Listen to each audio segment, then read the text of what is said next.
जैसे जिन आप में से कितने लोगों ने वंदे भारत में ट्रेवल किया हुआ है?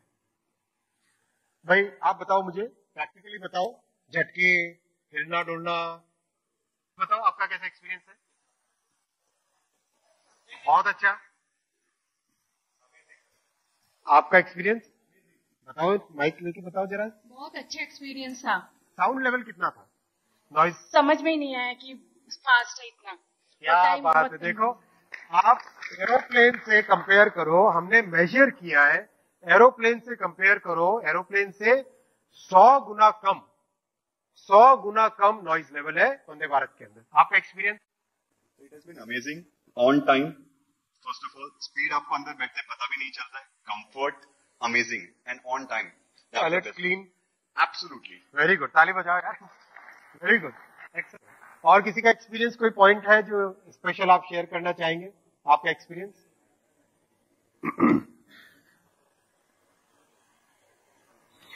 एक तरीके से हर चीज पे ध्यान दिया गया है। वंदे भारत में जर्क कम लगते हैं, चाय के कप में चाय गिरती नहीं है, और उसका रेस्टोरेंट, उसका food and beverages amazing, very good, much higher quality. Very good, ताली बजाओ यार। मैंने आपको एक वीडियो, आपने देखा होगा, नहीं देखा तो यूट्यूब पे देखना, जब ये ट्रेन 180 किलोमीटर पर आवर की स्पीड पे टेस्ट हो रही थी कोटा और नागदा के बीच में, तो एक पानी की ग्लास ड्राइवर के कैबिन पे रखी थी, पानी की ग्लास ड्राइवर के कैबिन पे रखी थी। 180 की स्पीड से गाड़ी दौड़ रही है, पानी की ग्लास हिलती नहीं है। पानी की ग्लास तो हिली नहीं, लेकिन सारी की सारी दुनिया की रेलवे इंडस्ट्री हिल गई। आज सारी दुनिया की रेलवे इंडस्ट्री सोच रही है कि ये भविष्य भारत का ही होने वाला है, वंदे भारत ही सब जगह एक्सपोर्ट होने वाली है। ये इसका फ्यूचर है, ये इसका प्रेजेंट है। एक और नया कॉन्सेप्ट बनाया है, वंदे मेट्रो। जैसे दो शहर आसपास के, जैसे इंदौर से भोपाल हो गया, इंदौर भोपाल कम डिस्टेंस है, इस तरह के जो शहर है जिनके बीच में कम डिस्टेंस होता है, 150 से 200 किलोमीटर के बीच में, उनके बीच में कैसे एकदम फ्रीक्वेंट शटल की तरह ट्रेन चले, वो है वंदे मेट्रो। यानी तीन कॉन्सेप्ट हो गए, लॉन्गर डिस्टेंस के लिए स्लीपर, मिडिल डिस्टेंस के लिए वंदे चेयर कार, और शॉर्टर डिस्टेंस के लिए वंदे मेट्रो। इस पूरे कॉन्सेप्ट से देश का complete transportation sector Modi ji totally transform कर रहे हैं, और उसमें मध्य प्रदेश का बहुत बड़ा रोल रहेगा। ये वंदे पुश पुल, हर तरह के इनोवेशंस, एक नए तरह का लोकोमोटिव, जिससे कि एग्जिस्टिंग जो कोचेज है, हमारे पास करीब करीब 60,000 कोच एग्जिस्टिंग है, और उनकी कोच की लाइफ 35 इयर्स होती है, तो उसको कैसे हम चेंज कर पाए, तो उसका एक प्रॉपर। आप तो आईएएस अफसर रहे, तो पहले जब आप पुरानी सरकारों में काम करते थे अफसर के तौर पे, और आप जब मंत्री के तौर पे प्रधानमंत्री के साथ काम करते हैं, क्या फर्क दिखता है आपको जब ये बड़ी बड़ी योजनाएं लेके फाइल लेकर जाते हैं उनके पास? मोदी जी का सोचने का स्केल बहुत बड़ा है। मोदी जी, जैसे मैं स्टेशन की बात करूं, जब हम लोग पहली बार स्टेशन की डिजाइन वगैरह लेके गए, तो 2.5 घंटे का प्रेजेंटेशन था, और 2.5 घंटे के प्रेजेंटेशन के बाद में मोदी जी ने उसको अप्रूव नहीं किया, पीएम साहब ने उसको अप्रूव नहीं किया। रात में 11 बजे मुझे फोन करके बोलते हैं कि अश्विनी, ये जो डिजाइन बना है ये आज के लिए अच्छा है, लेकिन 50 साल आगे की सोचो, और सारे के सारे स्टेशन को 50 साल के पॉइंट ऑफ व्यू से रीडिजाइन करो। ये उनकी सोच है, इतना गहरी सोच है, इतना दूर की सोच है, इतना बड़ा स्केल है, इंक्रीमेंटल नहीं, क्वांटम जंप सोचते हैं मोदी जी, टेक्नोलॉजी का बहुत भरपूर उपयोग करते हैं। और दूसरा सबसे इंपॉर्टेंट, मोदी जी का जो काम करने के तरीके में बाकी सरकारों से जो बहुत बड़ा फर्क है, वो है हर काम में मोदी जी ने भारत के जन जन को सामने रखा। मैं आपको एक एग्जांपल देता हूं। जब वंदे भारत ट्रेन लॉन्च हुई, तो एक छोटी कंप्लेंट आई, जैसे इंपॉर्टेंट कंप्लेंट थी कि बाथरूम में पानी बहुत हो जाता है। मोदी जी ने कहा नहीं, इसको चेक करो। चेक किया, पूरा ढंग से फीडबैक लिया, तो पता चला कि जो वॉशिंग बिन है उसकी साइज थोड़ी सी डीप नहीं है, यानी पानी वहां से उछल के आ जाता है। फिर उसको चेंज किया।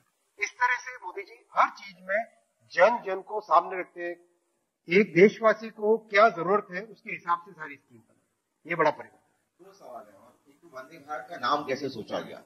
किसका आइडिया था, किसने नाम रखा? और दूसरा, जब हम अधिकतर खबरें देखते हैं वंदे भारत जब चलती है तो कोई कांच तोड़ देते हैं, उनको आप क्या कहना चाहेंगे? ये खबरें बड़ी तेजी से आती है।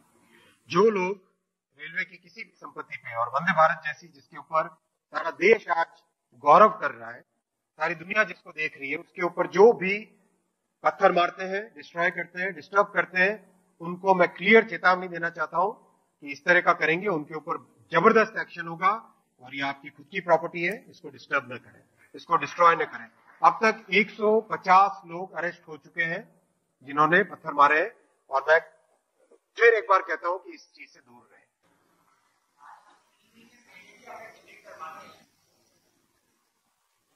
आज हम 3 महीने पहले भी अगर टिकट करवाते हैं ट्रेन का, अगर वो 2 वेटिंग है तो वो लास्ट डेट कंफर्म क्यों होती है?